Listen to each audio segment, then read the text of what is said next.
Aku berdiri di ambang pintu, menyaksikan mobil putih yang mengkilap diparkir di depan rumah. Aroma bensin dan kopi instan bercampur dengan bau rempah dari masakan Bude Fatma yang baru saja selesai ia siapkan untuk bekal. Semua orang terlihat begitu sibuk, berteriak satu sama lain dengan nada ceria. Ada Pak Deyanto yang mencoba memasukkan koper besar ke dalam bagasi dengan susah payah. Rara yang sibuk memilih lagu di ponselnya. Dan Bude Fatma yang terus-menerus memberikan instruksi. Jangan lupa bawa selimut. Yanto, nanti Rara kedinginan di mobil, teriak Bude Fatma. Iya, Fatma. Sudah masuk semua ini, jawab Pak Deyanto sambil mengelap keringat di dahinya. Aku menghela napas. Terasa berat dan sesak di dada. Seharusnya aku juga berada di tengah-tengah keramaian itu, ikut sibuk menyiapkan barang-barangku. Namun, aku hanya bisa berdiri di sini, di balik pintu, seperti orang asing yang tak diundang. Ulfa, kamu tidak ikut? Tanya Bibi Nina, satu-satunya yang menyadari keberadaanku. Wajahnya terlihat prihatin. Bude Fatma menoleh dengan tatapan tajam. Untuk apa dia ikut? Hanya merepotkan saja. Mobil sudah penuh, dan kita harus menghemat biaya. Lagi pula, dia tidak bisa membantu apa-apa. Kata-kata itu terasa seperti pisau yang menusuk jantungku. Aku menunduk, menahan air mata yang mendesak keluar. Selalu seperti ini. Sejak kedua orang tuaku meninggal, dan aku tinggal di rumah ini, aku selalu menjadi beban. Gelar anak yatim piatu yang disematkan kepadaku terasa seperti cap yang tak akan pernah bisa luntur.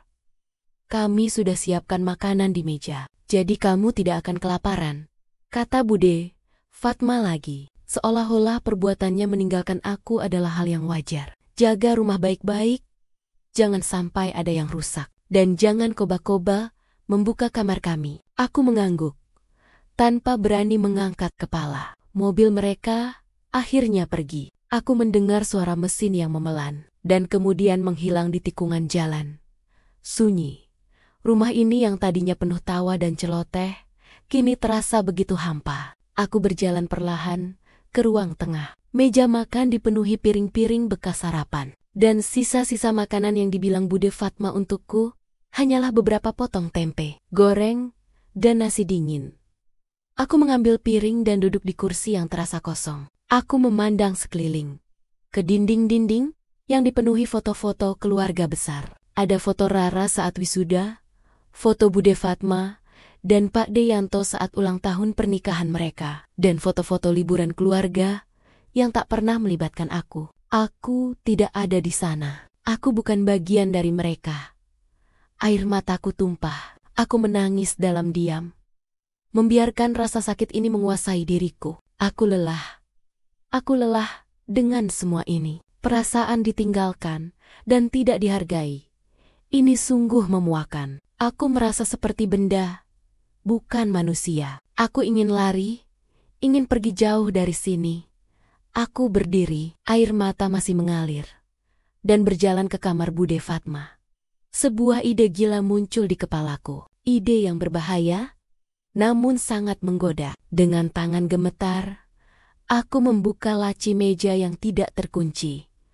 Laci yang selalu dilarang Bude Fatma untuk aku sentuh. Di sana, di bawah tumpukan kain-kain, aku menemukan sebuah map coklat. Di dalamnya, tertera sebuah surat berharga. Itu adalah sertifikat hak milik rumah ini. Mataku terbelalak. Aku tidak tahu apa yang akan aku lakukan.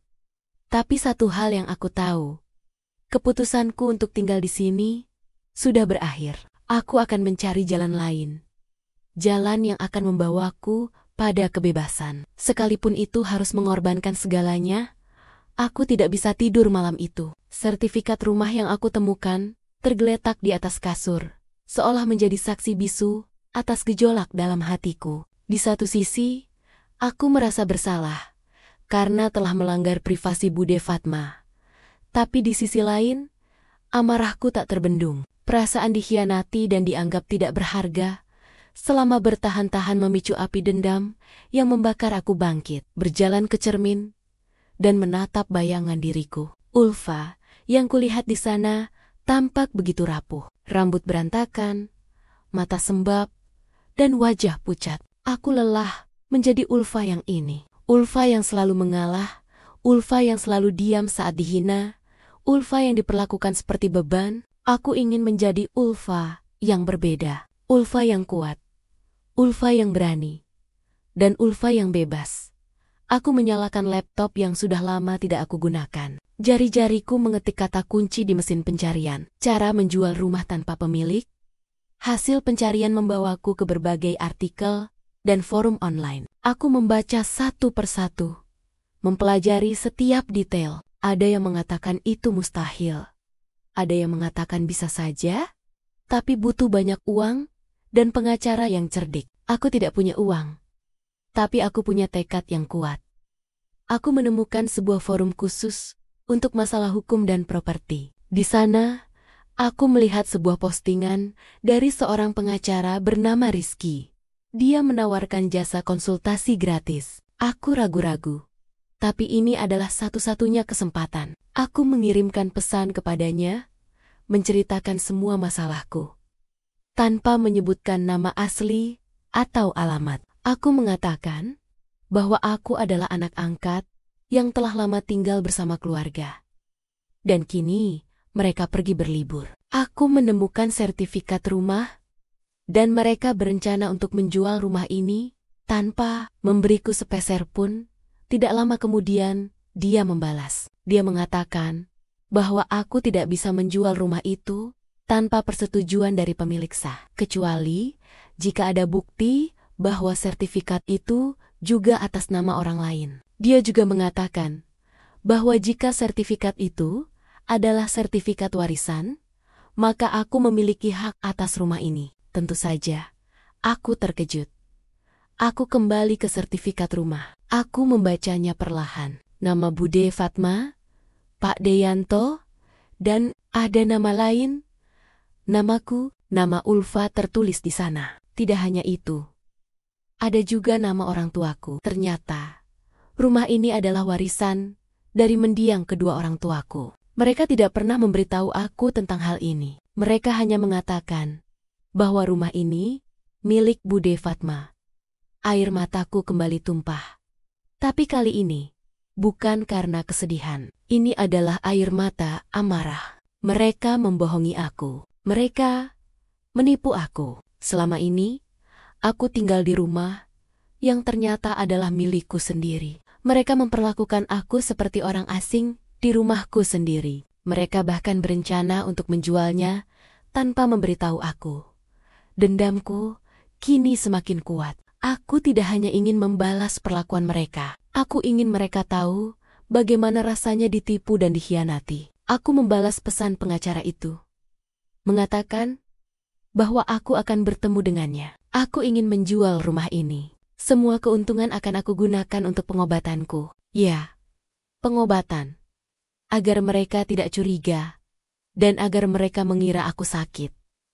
Malam itu, aku tidak tidur. Aku menyusun rencana. Aku akan menjual rumah ini, bukan untuk diriku sendiri, tapi untuk membalas mereka. Aku akan memberikan pelajaran kepada mereka.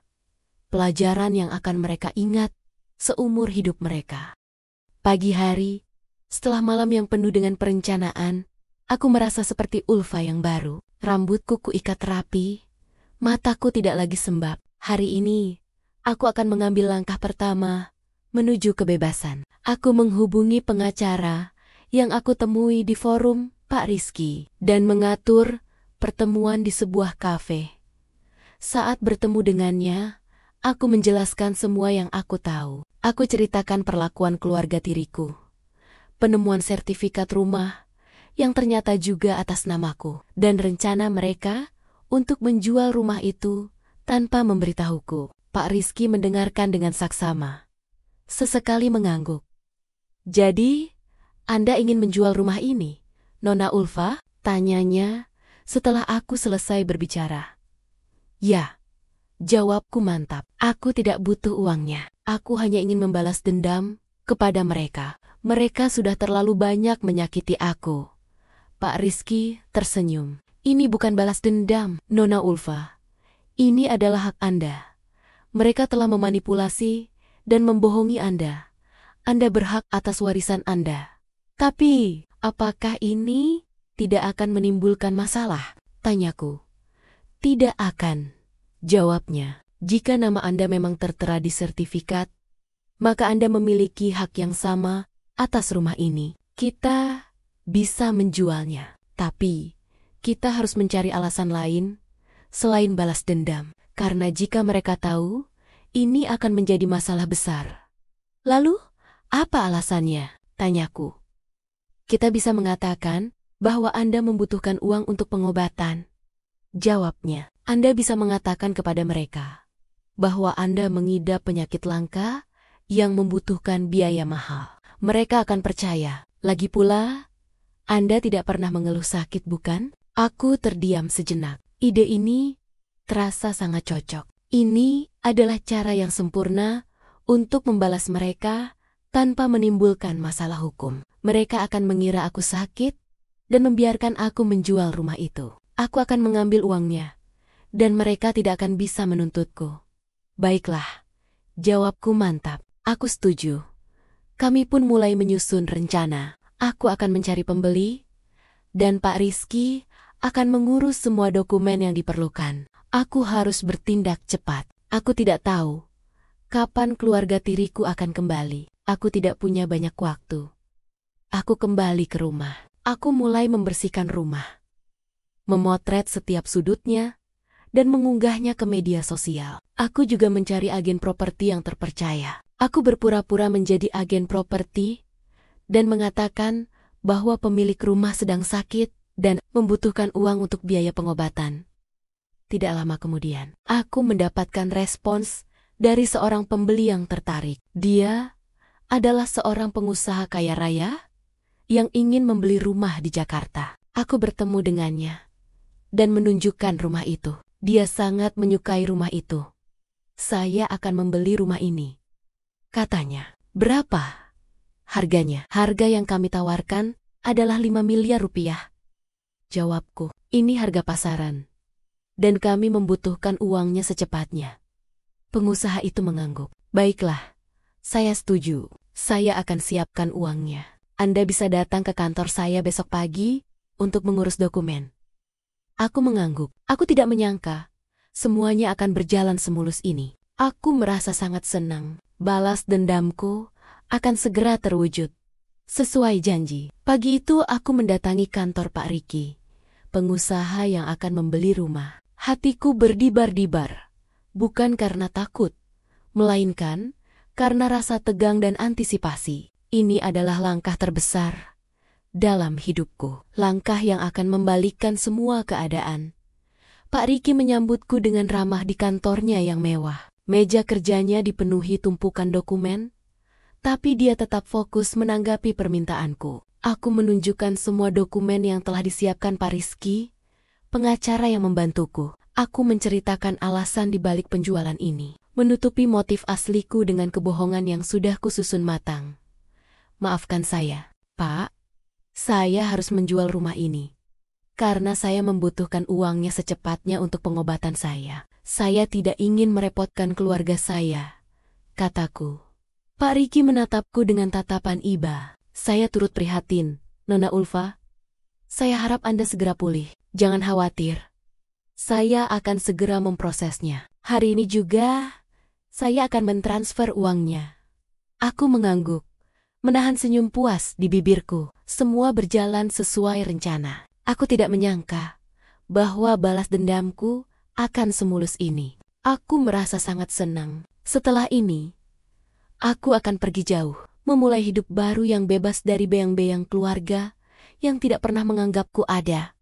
Sore harinya, aku mendapat notifikasi di ponselku. Sebuah pesan masuk dari bank yang memberitahuku bahwa ada transfer sebesar 5 miliar rupiah ke rekeningku. Jumlah yang sangat besar. Aku tidak bisa menahan rasa puas dan senyum kemenangan yang mengembang di bibirku. Aku telah berhasil, namun Di tengah kebahagiaan itu, aku teringat pada Bibi Nina satu-satunya orang di keluarga itu yang tidak pernah memperlakukan aku dengan buruk. Bibi Nina adalah adik Bude Fatma, dan dia adalah satu-satunya orang yang masih bersikap baik kepadaku. Dia selalu memberiku semangat dan menyemangati aku agar tidak menyerah.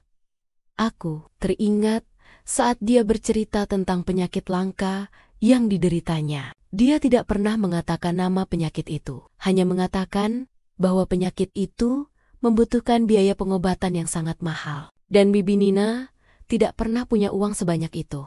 Tiba-tiba, niatku berubah. Aku tidak ingin menggunakan uang ini untuk diriku sendiri. Aku ingin memberikan uang ini kepada Bibi Nina. Aku ingin membalas kebaikan yang selama ini dia berikan kepadaku. Aku ingin dia sembuh. Aku langsung menelepon Bibi Nina. "Bibi, aku punya kabar baik," kataku dengan suara bergetar. "Ada apa, Ulfa? Kamu tidak sedang berbuat macam-macam kan?" tanya Bibi Nina. "Tidak, Bibi. Aku hanya ingin memberikan ini kepada Bibi. Ini untuk biaya pengobatan Bibi. Aku sudah menjual rumah itu," kataku. Bibi Nina terkejut. "Ulfa, apa yang kamu lakukan? Kamu gila. Bude Fatma pasti akan membunuhmu." "Itu rumahnya." "Tidak, Bibi. Rumah itu milikku, dan aku akan memberikan semua uangnya kepada Bibi. Aku hanya ingin Bibi sembuh. Aku tidak butuh uang itu," jawabku. "Ulfa, jangan. Bibi tidak bisa menerima uang sebesar itu. Bibi tidak bisa membiarkan kamu menjual rumah itu," kata Bibi Nina. "Bibi, tolong, ini satu-satunya cara. Bibi harus sembuh. Aku tidak ingin Bibi menderita lagi," kataku, menahan air mata. Bibi Nina terdiam sejenak. Aku tahu, dia pasti sedang berpikir keras. "Baiklah Ulfa, tapi janji sama Bibi, kamu tidak akan pergi dari sini. Kamu akan tetap tinggal di sini, bersama Bibi," katanya. "Aku janji, Bi," kataku, air mataku tumpah. "Aku janji. Keputusanku sudah bulat. Aku akan memberikan semua uang itu kepada Bibi Nina. Ini adalah cara balas dendam yang manis. Cara balas dendam yang tidak akan pernah mereka duga. Aku akan membuat mereka menyesal seumur hidup mereka." Aku terbangun pagi itu dengan perasaan aneh. Campuran antara ketegangan, kecemasan, dan rasa lega yang mendalam. Hari ini adalah hari kepulangan mereka. Ponselku bergetar. Sebuah pesan dari Bude Fatma. "Kami sudah hampir sampai. Siap-siap." Aku membaca pesan itu, lalu tersenyum getir. "Siap-siap," katamu. "Kalian tidak akan pernah siap menghadapi apa yang sudah kulakukan." Aku berjalan ke dapur, membuat secangkir teh hangat untuk menenangkan diri. Setiap detik terasa seperti 1 jam. Aku membayangkan ekspresi mereka saat melihat rumah kosong. Apakah mereka akan marah, sedih, menyesal? Aku tidak tahu. Tapi aku tahu satu hal. Aku tidak akan mundur. Ini adalah langkah yang harus kulakukan. Demi diriku dan demi Bibi Nina. Sore menjelang. Suara klakson mobil MPV hitam itu memecah kesunyian di depan rumah. Jantungku berdebar kencang. Aku melihat Bude Fatma dan Pak Deyanto turun dari mobil dengan senyum lebar di wajah mereka. Rara juga ikut turun, sambil memegang beberapa tas belanja. Mereka tampak lelah, tapi bahagia. Mereka tidak tahu bahwa kebahagiaan itu tidak akan bertahan lama. Aku berdiri di ambang pintu, menanti mereka. Bude Fatma menatapku. Senyumnya langsung memudar. "Ulfa, kenapa kamu berdiri di situ? Bukakan pintu," perintahnya. Aku tetap diam. Aku hanya menatapnya, tanpa ekspresi. Bude Fatma terkejut melihat truk besar di depan rumah dan para tukang sedang membongkar perabot. Ia mulai bertanya-tanya. Tetapi aku tetap diam. "Ulfa, apa-apaan ini? Kenapa ada truk di depan rumah? Apa yang terjadi?" tanya Bude Fatma. "Rumah ini sudah dijual, Bude," jawabku. Suaraku datar dan tanpa emosi. Bude Fatma, Pak Deyanto, dan Rara menatapku dengan mata melotot. Mereka terkejut. Bude Fatma langsung mendobrak pintu rumah. "Ulfa, kamu gila. Jangan bercanda," bentaknya. Ia mendorong pintu dengan keras dan masuk. Matanya membulat, mulutnya menganga lebar. Ruang tamu yang biasanya dipenuhi perabot dan foto-foto kini kosong melompong. Dinding-dindingnya telanjang, dan lantai-lantainya hanya ditutupi debu. "Rumah ini kosong," teriak Pak Deyanto. "Ya, Pak De, karena rumah ini sudah dijual," jawabku lagi. "Apa? Bagaimana bisa? Itu rumahku. Kamu tidak punya hak untuk menjualnya," teriak Bude Fatma, menunjuk-nunjukku. Wajahnya merah padam. "Oh, ya, Bude yakin ini rumah Bude?" tanyaku, mengambil sertifikat rumah dari dalam tas dan menyerahkannya kepada Bude Fatma. "Baca baik-baik." "Bude, nama siapa yang tertera di sana?" Bude Fatma mengambil sertifikat itu dengan tangan gemetar. Matanya membelalak saat melihat namanya dan juga namaku di sana. "Ini tidak mungkin. Ini bohong," teriaknya, melemparkan sertifikat itu ke lantai. "Ini bukan bohong, Bude. Ini kenyataan. Bude membohongi aku. Bude menipu aku, dan sekarang aku membalasnya," kataku. Suaraku meninggi. "Bude menganggap aku sebagai beban. Bude menganggap aku tidak berharga. Tapi Bude salah." Aku menatap mata Bude Fatma, Rara, dan Pak Deyanto satu persatu. "Aku akan buktikan kepada kalian semua. Aku tidak akan pernah menjadi beban kalian lagi. Ulfa, kamu gila. Aku akan melaporkanmu ke polisi." "Kamu mencuri rumahku!" Bude Fatma berteriak. Suaranya melengking, memenuhi ruangan kosong. Wajahnya yang semula bahagia, kini merah padam. Matanya memancarkan api kemarahan yang membara. "Mencuri, Bude Fatma? Aku tidak mencuri," jawabku tenang. Aku melangkah maju, mengambil sertifikat rumah yang tergeletak di lantai. Rumah ini warisan dari mendiang kedua orang tuaku. Namaku tertera di sana. Aku memiliki hak yang sama dengan Bude.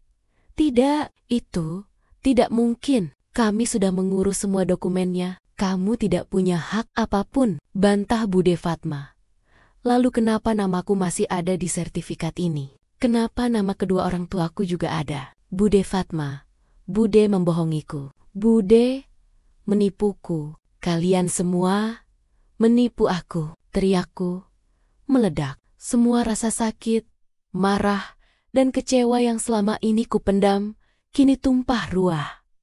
Rara, yang tadinya hanya diam, kini maju. "Ulfa, apa yang kamu bicarakan? Kami tidak pernah menipu kamu. Kami hanya ingin membantu kamu." "Membantu? Membantu apa?" "Membantu menghabiskan uang warisanku. Membantu memperlakukanku seperti orang asing di rumahku sendiri. Kalian semua tahu bahwa rumah ini milikku, tapi kalian merahasiakannya dariku. Kalian bahkan berencana untuk menjualnya tanpa memberitahuku. Kalian pikir aku tidak tahu?" Pak Deyanto mencoba menenangkan Bude Fatma. "Sudah, Fatma.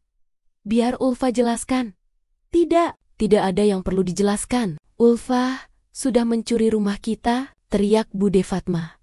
Lalu dengan sekuat tenaga, ia menampar pipiku. Suara tamparan itu menggema di ruangan kosong. Rasanya perih, tapi rasa sakit di hatiku jauh lebih perih. Aku tidak melawan. Aku hanya berdiri diam, menatap Bude Fatma dengan mata penuh air mata. "Bude, kenapa?" bisikku.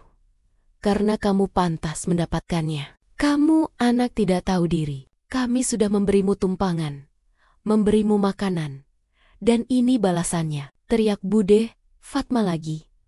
Aku tertawa getir. "Tumpangan, makanan, Bude?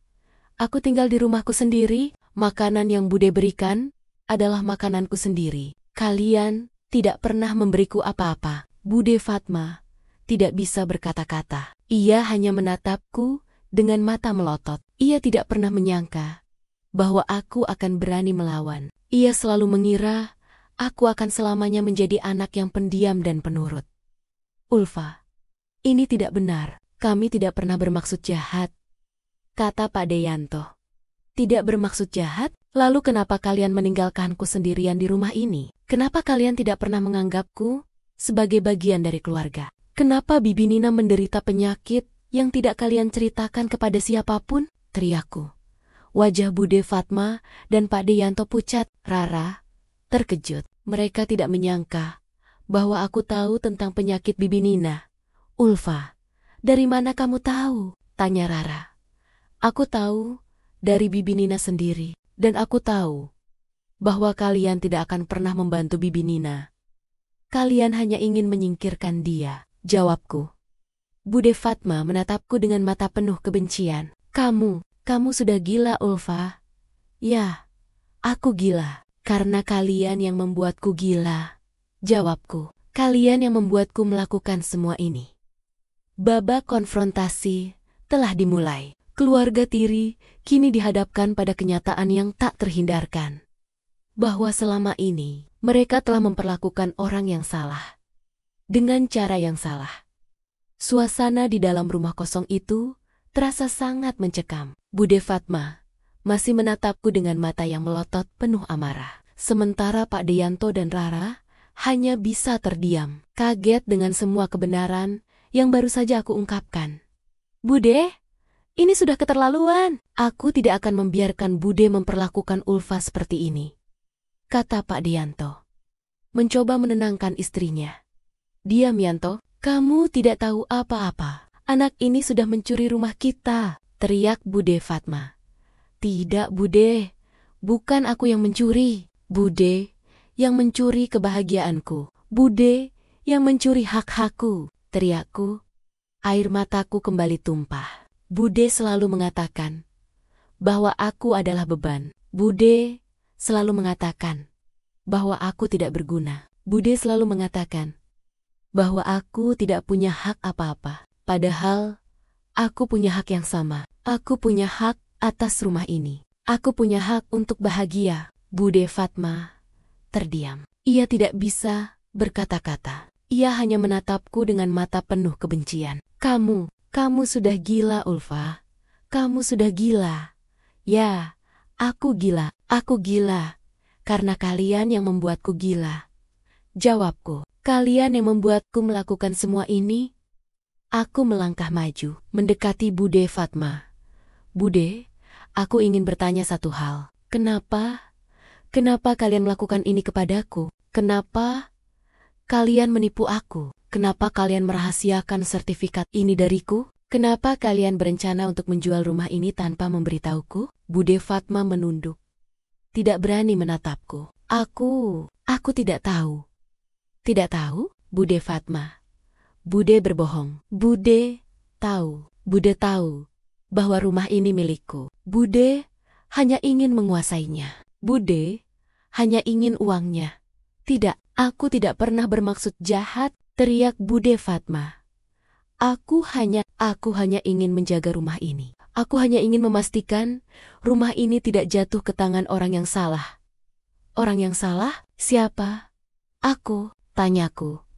Menunjuk diriku sendiri. Aku adalah orang yang salah? Bude, aku ini anak kandung dari adik kandung Bude. Bude adalah bibi kandungku. Kenapa Bude memperlakukan aku seperti ini? Bude Fatma terkejut. Ia tidak menyangka bahwa aku tahu tentang hal itu. Ulfa, kamu tahu? Ya, aku tahu. Bibi Nina yang memberitahuku. Dan aku tahu tentang penyakitnya. Aku tahu bahwa Bibi Nina menderita penyakit langka yang membutuhkan biaya pengobatan yang sangat mahal. Dan aku tahu bahwa kalian tidak akan pernah membantunya, kataku.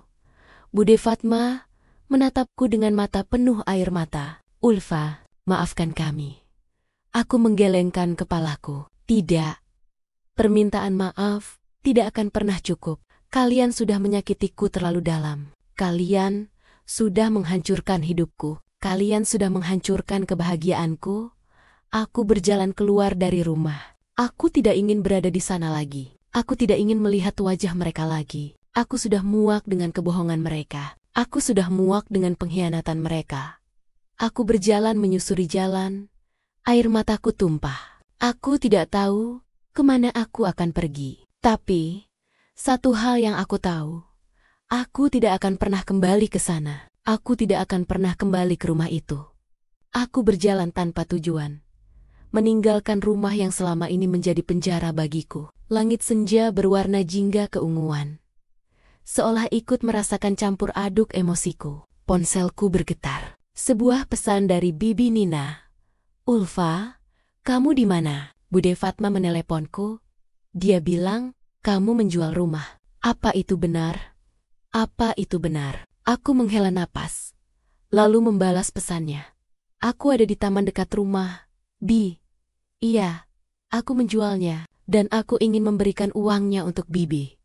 Tidak lama kemudian, Bibi Nina datang. Wajahnya terlihat khawatir dan tegang. Ulfa, apa yang kamu lakukan? Kamu benar-benar menjualnya? Tanyanya. Aku mengangguk. Iya, Bi, aku tidak butuh uang itu. Aku hanya ingin Bibi sembuh. Bibi adalah satu-satunya orang yang peduli denganku. Bibi yang memberitahuku tentang sertifikat itu. Bibi yang memberitahuku bahwa aku memiliki hak. Jadi, aku ingin membalas kebaikan Bibi. Bibi Nina menatapku dengan mata berkaca-kaca. Ulfa, kamu tidak perlu melakukan ini. Bibi tidak bisa menerima uang sebesar itu. Bibi harus menerimanya. Aku ingin melihat Bibi sembuh. Bibi adalah satu-satunya orang di keluarga ini yang tidak pernah memperlakukanku dengan buruk. Aku ingin Bibi bahagia, kataku. Air mataku tumpah. Bibi Nina memelukku erat. Terima kasih Ulfa, terima kasih banyak. Bibi tidak tahu harus berkata apa. Bibi, aku tidak meminta Bibi berterima kasih. Aku hanya ingin Bibi sembuh. Dan satu hal lagi, Bibi harus berjanji padaku. Bibi tidak akan memberitahu siapapun bahwa aku memberikan uang ini kepada Bibi. Kenapa? Tanya Bibi Nina. Karena aku ingin mereka menyesal. Aku ingin mereka tahu bahwa mereka telah membuatku melakukan ini. Mereka tidak akan pernah bisa mendapatkan uang itu. Aku akan membuat mereka menderita. Aku akan membuat mereka menyesal seumur hidup mereka. Jawabku, suaraku penuh dendam. Bibi Nina mengangguk. Baiklah, Bibi janji. Aku menyerahkan semua uang itu kepada Bibi Nina. Aku tidak mengambil sepeser pun. Aku merasa lega. Aku tidak membutuhkan uang itu. Aku hanya membutuhkan kebebasan dan harga diri. Aku pulang ke rumah, yang kini terasa begitu asing. Aku melihat Bude Fatma dan Pak Deyanto duduk di sofa. Wajah mereka terlihat lelah dan putus asa. Rara menangis di pojok ruangan. Ulfa, kamu pulang, kata Pak Deyanto. Aku tidak menjawab. Aku hanya menatap mereka dengan tatapan dingin. Ulfa, di mana uangnya? Kami butuh uang itu, teriak Bude Fatma. Uang? Uang apa? Apa? Tanyaku. Pura-pura tidak tahu. Uang hasil penjualan rumah. Kamu mencuri uang itu, teriak Bude Fatma. Mencuri? Bude Fatma, aku tidak mencuri uang itu. Uang itu aku berikan kepada Bibi Nina untuk biaya pengobatannya. Bibi Nina menderita penyakit langka. Dan dia membutuhkan uang itu untuk sembuh. Kalian tidak pernah peduli padanya. Jawabku. Bude Fatma, Pak Deyanto, dan Rara terkejut. Mereka tidak menyangka bahwa aku akan melakukan itu. Mereka menatapku dengan mata melotot, tidak percaya dengan apa yang baru saja aku katakan. Ulfa, kamu gila. Bibi Nina tidak sakit. Kamu berbohong, teriak Bude Fatma. Berbohong, Bude Fatma. Bude yang berbohong. Bude yang menipu kami semua. Bibi Nina sudah sakit selama bertahun-tahun. Tapi Bude tidak pernah peduli. Bude hanya peduli pada uang dan warisan. Jawabku.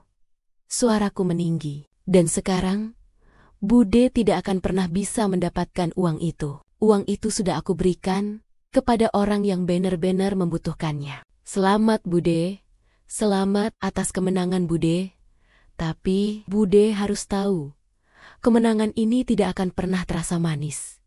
Babak balas dendamku telah selesai. Kini, giliran mereka yang akan merasakan apa yang kurasakan. Keheningan yang mencekam setelah pengakuanku terasa seperti badai yang baru saja berlalu. Bude Fatma, Pak Deyanto, dan Rara hanya bisa terdiam. Wajah mereka pucat pasi, bukan karena amarah lagi, melainkan karena kaget dan tak percaya. Mereka menatapku seolah aku adalah orang asing yang baru mereka kenal. Ulfa, apa yang kamu katakan? Bibi, Nina, dia sakit? Tanya Rara. Suaranya bergetar. Aku menatapnya dingin. Kenapa? Kamu tidak percaya? Tentu saja. Kalian tidak pernah peduli padanya. Bibi Nina sudah sakit selama bertahun-tahun. Penyakitnya langka dan butuh biaya pengobatan yang sangat mahal. Kalian tidak pernah peduli. Kalian hanya sibuk dengan diri sendiri. Ulfa, itu tidak benar. Kami peduli pada Bibi Nina, teriak Bude Fatma. Benarkah?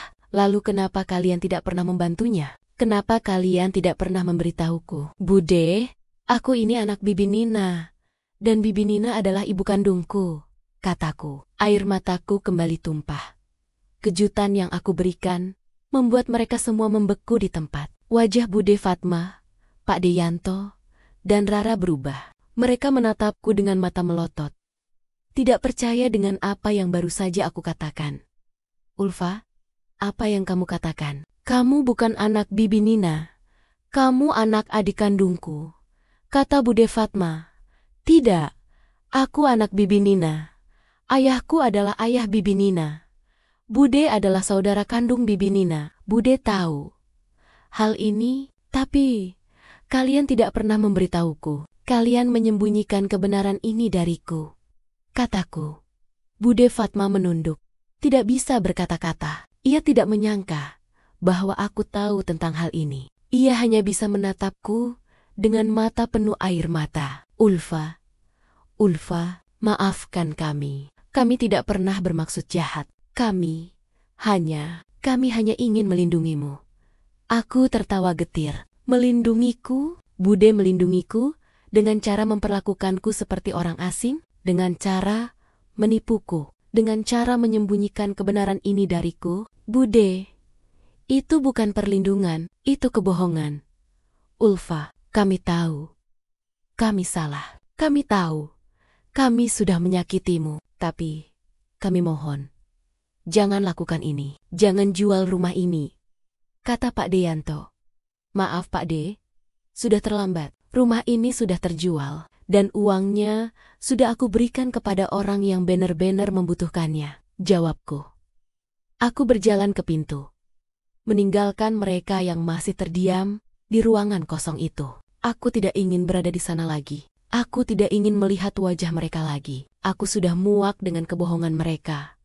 Aku berjalan menyusuri jalan. Air mataku tumpah. Aku tidak tahu kemana aku akan pergi. Tapi, satu hal yang aku tahu. Aku tidak akan pernah kembali ke sana. Aku tidak akan pernah kembali ke rumah itu. Babak selanjutnya akan menjadi babak terakhir. Babak ini akan menjadi babak penyelesaian. Babak di mana semua kebenaran akan terungkap. Dan Ulfa akan mendapatkan kebahagiaan dan kemenangan yang sesungguhnya. Pagi itu, aku terbangun di sebuah kamar sederhana di rumah kontrakan Bibi Nina. Aroma, teh melati dan suara jangkrik malam terdengar begitu menenangkan. Bibi Nina tersenyum saat melihat. Ulfa, kamu sudah bangun? Bibi sudah siapkan sarapan. Aku mengangguk, lalu duduk di meja makan. Keheningan ini terasa begitu nyaman.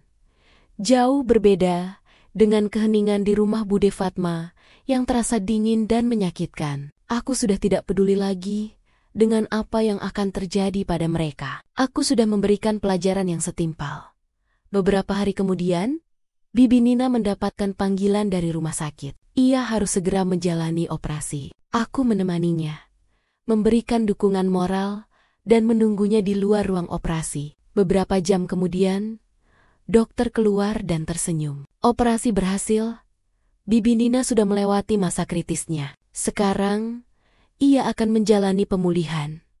Air mataku tumpah. Bukan air mata kesedihan, melainkan air mata kebahagiaan. Aku merasa sangat lega. Aku berhasil. Aku berhasil menyelamatkan Bibi Nina.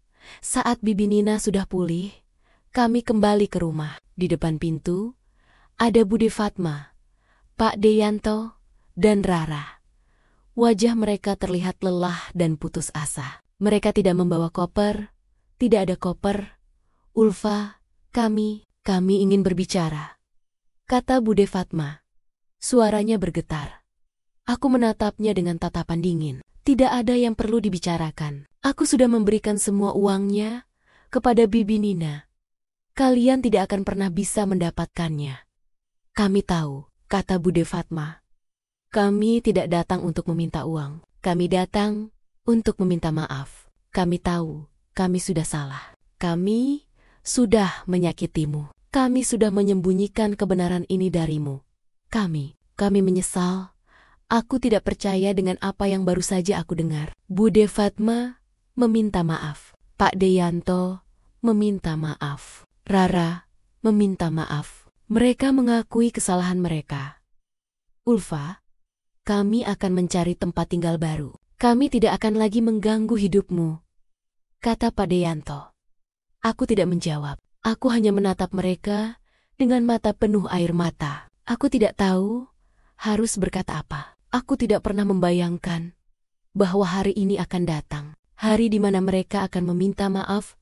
Ulfa, kami tahu kami tidak bisa membalas kebaikanmu. Tapi kami berjanji, kami akan menjadi keluarga yang lebih baik. Kami akan mencoba menjadi keluarga yang lebih baik, kata Rara. Aku menatap mereka satu persatu. Aku melihat ketulusan di mata mereka. Aku melihat penyesalan. Aku melihat bahwa mereka benar-benar menyesal.